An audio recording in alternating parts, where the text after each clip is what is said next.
I think this is a long-necked seed bug, but it looks so much like a type of assassin bug.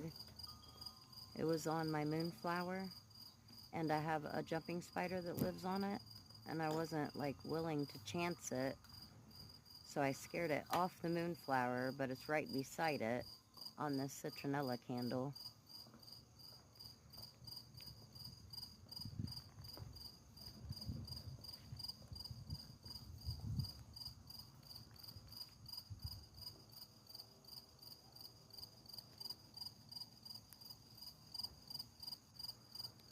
No.